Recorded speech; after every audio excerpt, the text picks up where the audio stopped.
The first Omen is the latest film in the ongoing Omen franchise, so today, let's rank all 6 of the Omen films from worst to best. Hey everybody, my name's Justin here. I try to watch everything that hits theaters and on streaming services. If you guys are like me, go ahead and hit that subscribe button down below and click that bell notification for more up and coming content. Leave your list down below. How would you rank all 6 of the Omen films? Have you seen all 6 of them? Coming in last place is the Omen III, The Final Conflict. Damien Thorn is now an adult in The Final Conflict, and he is played really well by Sam Neill. We see him as a prominent figure in the world of politics, and now is the ambassador to the court of St. James in London. He's trying to orchestrate his diabolical plan of being the Antichrist, so he's using his political position to try to take over the world. Sam Neill gives a really good performance as an adult Damien in here. He's very charismatic, but also his authority figure allows for him to be more demanding and controlling within this role. How he's able to manipulate people allows for some of the more gruesome moments come out within this film. This film does focus a lot on the power between good and evil. Damien is trying to stop the second coming of Christ, and you have a group of priests that are trying to stop Damien. So you have this battle between everybody within the film. It does weave together elements of supernatural horror and political tension, but the pacing is a little bit slow. Scenes run on a little longer than necessary in the middle half of the movie. There are a few gruesome scenes involving the ambassador previously before Sam Neill's position, but overall it's able to maintain some of the tone within the Omen franchise. It does move a little bit slow, but not the most memorable either. Coming in at number 5 is the Omen Awakening. This is a made-for-television film and focuses on a young girl that happens to be the daughter of Damien. So we're going to have a lot of sinister moments from this young girl, and a lot of this film does feel like it is repeating the original Omen film. We have a young girl that is terrorizing her family, her schoolmates, and the mother and father are trying to grapple with the fact that their daughter is evil. Even though it's made for television, it's able to capture the haunting tone of the franchise, but done in such a smaller way. The young girl that plays Delia, she is really good in here. She is able to manipulate the scenes. She's very controlling of the performance. She delivers a compelling performance portraying her journey from innocence to darkness in a very strong way. Even though it's much smaller budget, we're still able to have the chilling moments in here. The score is able to provide that haunting atmosphere within it, but much of this film does feel like it is relying on that original Omen film, so it's not really taking many chances. It's pretty predictable at the end of the film. I did like it, but it wasn't one that I want to watch over and over again. Coming at number 4 is The Omen. The 2006 remake saw Liev Schreiber and Julia Stiles within this film, more modern society, and it was smart to release it on June 6, 2006. This film doesn't really take many chances. It feels like it's doing the same thing as that original Omen film, and I like that original Omen movie, but here it's not doing anything that different. Yes, it's more modern. Yes, there are a few more graphic kills this time around, but essentially it's the same story, the same emotional performance from the parents, the same creepy kid.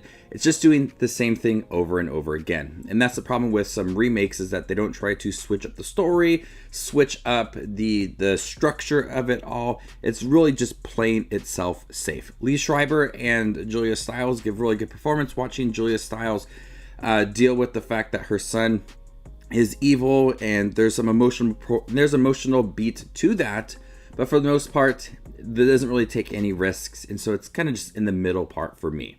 Coming at number 3 is The Omen II. While I still prefer the original Omen film by Richard Donner, there are many ways that the sequel is stronger.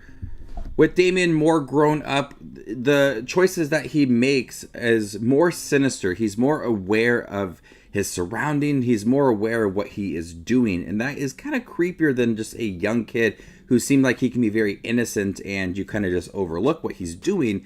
When he's a teenager, it becomes more violent, and he is taking advantage of a lot of people. This is directed by Don Taylor, and it really just builds on the previous film's suspense and the chilling atmosphere. You have a lot of mystery, supernatural terror, delivering a compelling entry in the Omen franchise. I think it was a smart choice to have him be a teenager and then an adult within the third film, showing different parts of his life and how he's handling this position. You could have a different look at it. But one of the strengths lies in the exploration of Damien as a character. We see this gradual unraveling of his demonic nature, and Jonathan Scott Taylor delivers a really chilling performance as a young Antichrist. As he's starting to understand the extent of his powers and embrace his position, the film dives deep into these themes of destiny, free will, and the corrupting influence of evil. It's able to maintain a lot of its suspense, but done in a strong way. It's not as deep as that first film, not as emotional, but I still think it is a solid film. Coming in second place is The First Omen. The newest Omen film is a prequel set in 1971 to the original Omen film, and we see a story of a young woman that is dedicating her life to the church. But as she starts to unravel information and conspiracies behind closed door, we see a transformation of this young girl who's very innocent in the beginning to someone that has to take control of certain situations, protect others. And Nell Tiger Free gives a really outstanding performance as this young girl when she's more involved with what is happening behind closed doors. It was much more graphic than I thought it was going to be. There are a lot of bloody scenes in this movie, a lot of suspenseful scenes that don't utilize typical jump scares, use of shadows and darkness to really give it a creepy vibe. But the story itself and the unraveling of it is where the suspense lies. So overall with this film, I was impressed with it leading into the original Omen film, the connection between the two, and just the overall setup of this movie. We know what's going to happen at the end. We know where it's going to transition into the original Omen film, but for the most part, it's much more bloody and suspenseful than any other Omen film, and I really did like it. Coming in first place is the original Omen film, directed by Richard Donner in 1976. Richard Donner's classic brought a whole new level to creepy kid. Harvey Stevens was not involved much in this film as I expected, but they did utilize this young boy fully within this movie as he gives a really creepy performance. The subtle look he gives to his mother and father, you see that something's off. His demonic nature is just growing throughout this film. And early on within the film, the tone of the movie and Stevens' acting was able to create a chilling atmosphere. But not to be overlooked is Gregory Peck, who I loved in To Kill a Mockingbird, but he gives a very stoic, very controlling performance as he's starting to unravel this mystery of his son and really pay attention to his demonic nature. Traveling to try to figure out everything that had happened, it does lead to some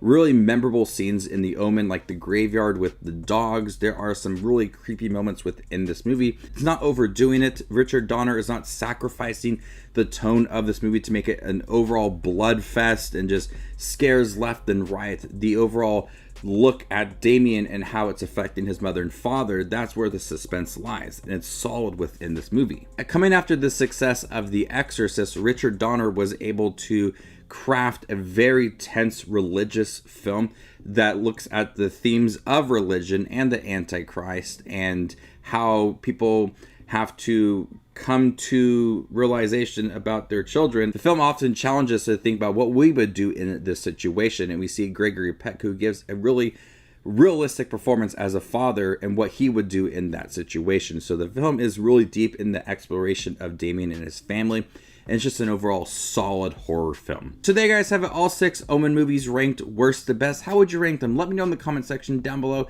and stay tuned for more up and coming ranking videos like this. My name is Justin Watches Movies, and you guys stay classy, YouTube.